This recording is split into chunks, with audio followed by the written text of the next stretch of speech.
en tout cas, l'agence est fermée. Est-ce que je vais téléphoner, je vais dire au patron de France Télécom ou EDF, j'avais l'intention de vous régler, ne me coupez pas le téléphone ou l'électricité. Pour lui, l'intention, ça n'a aucune importance. Il veut voir l'argent, la couleur de l'argent.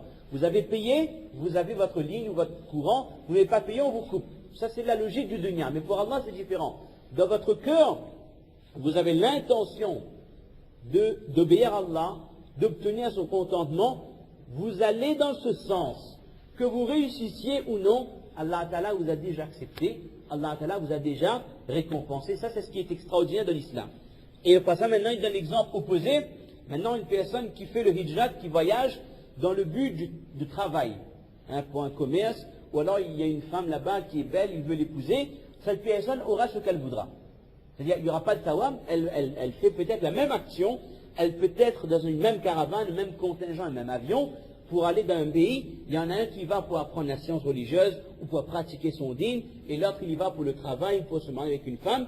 Chacun sera récompensé, chacun aura ce qu'il voudra. Maintenant pour le dunya, il est possible que celui-là il va pour le commerce, et arrivé là-bas le commerce ne marche pas. Il est possible qu'il y va pour épouser une femme, arrivé là-bas le madame vient plus libre et plus de libre. C'est possible. Dans le dunya on peut avoir ce qu'on voulait, ou on peut ne pas avoir. Mais dans le dîne, dans le contentement d'Allah, assurément, nous en ressortons gagnants. Et donc la leçon, pour ne pas faire long, la leçon, parce que ce hadith est connu, nous connaissons tous les commentaires, ce hadith m'a déjà expliqué. Maintenant, une petite leçon qu'on pourrait retenir et éventuellement mettre en pratique dans ce hadith, c'est ce que l'imam An-Nawawi a souligné, rahimahullah, qu'il est important que le musulman arrive à distinguer ses actions. C'est-à-dire, il y a deux étapes dans le niya. Il y a l'étape, je le fais pour Allah ou bien pour les gens, pour autre chose. Je pense que nous avons, Inch'Allah, atteint un certain degré, bismillah, qui nous permet de faire nos actions en recherchant uniquement le contentement d'Allah. On peut considérer que c'est une étape plus ou moins correcte pour nous. On ne dit pas acquis, mais on est dans le bon chemin.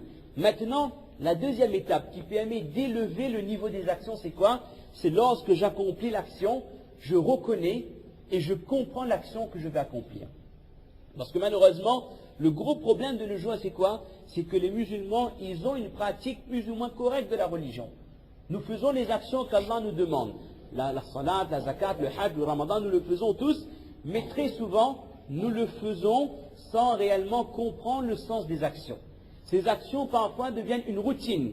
Nous enchaînons les ramadans, nous enchaînons les salats, mais dans un certain sens, nous ne comprenons pas, nous n'avons pas conscience de l'importance de la chose, du sens de la chose, et pourquoi je l'accomplis, et au-delà de ça, qu'est-ce qu'Allah Ta'ala m'accorde. C'est sur ces points-là que ce hadith doit nous permettre de nous remettre en cause. On doit être capable de prendre conscience que les actions que j'accomplis, je dois être capable de mener une petite réflexion, même pour les actions de base. Quand je sors de la masjid, je sors du pied gauche, je sais que c'est une sunna, mais c'est devenu presque une habitude. Lorsque je vais me chausser, je vais mettre le pied droit, ensuite le pied gauche. Ça, on a appris depuis qu'on est petit à la madrasa. Mais si, avant d'accomplir, on est récompensé pour cela, Inch'Allah. Mais si avant de faire l'action, je me dis que là, je sors du pied gauche, parce que mon prophète me l'a enseigné, et en faisant cela, j'imite sa sunnat, et donc je me rapproche de lui, je me rapproche d'Allah, ainsi de suite quand je me chausse, etc., etc., dans toutes les actions qu'on accomplit, dans la salat que je vais accomplir. Je me dis que j'obéis à l'ordre d'Allah. Ces 5 salats qui me feront accéder, Inch'Allah, au paradis. Dans cette salat, je me retrouve en conversation avec Allah. Allah m'observe. Je prends des positions qui sont des positions de ta'abbud, d'adoration, de culte, de soumission vers Allah. Mon sijda, assurément, ne sera pas le même sijda que la personne qui a mangé, qui est venu, qui a accompli le namaz, comme il le fait depuis 20 ans ou comme il le fait depuis 25 ans. Et ça, c'est extrêmement important. Même si dans la forme, nous avons tous fait 4 rakats, personne n'a fait 5 ou n'a fait 3. Mais quand je suis conscient de ce que je fais, je sais c'est quoi faire le salat, je sais c'est quoi jeûner, je sais c'est quoi mettre en pratique une sunna, je comprends l'importance et j'essaie de ressentir l'amour d'Allah dans mon cœur et le rapprochement auprès d'Allah par le biais de cette action. Alors mes chers frères, croyez-moi, assurément c'est une action qui va augmenter notre iman, qui nous apportera quelque chose que les actions qui sont faites de manière usuelle ou par routine ne nous apporteront jamais. Donc ça, c'est une petite leçon que nous pouvons essayer de tirer à travers ce hadith essayons de distinguer les actions que nous accomplissons, remplissons nos cœurs de sincérité, premièrement, remplissons nos cœurs des dévotions. Quand est-ce que notre cœur sera rempli de dévotion? C'est quand je vais être conscient de l'importance de l'action que j'accomplis, du pourquoi et pour qui je le fais, et qu'est-ce qu'Allah me donne. Et de la sorte, Inch'Allah, je vais prendre conscience de chacune de ces actions, et là, mon cœur sera attaché à cette action. Regardez, moi, on a un exemple que deux personnes qui sont en train de manger. Une personne qui mange comme ça pour se faire plaisir, et l'autre personne, lorsqu'elle est en train de déjeuner ou de dîner, elle se dit que je mange parce qu'Allah me l'a ordonné. Koulou ashrabu. Il y a l'ordre de manger et de boire de le Coran. Mais lorsque notre prophète nous enseigne pourquoi le musulman il mange, il boit, ben c'est que l'objectif c'est quoi? C'est avec la force que cette nourriture va me procurer, je peux faire le ibadat d'Allah, premièrement, je peux travailler. Et en travaillant, je gagne mon rosi, j'ai mon gagne-pain, mes revenus qui sont licites, qui sont halal, ça me permet de nourrir ma famille, etc., etc.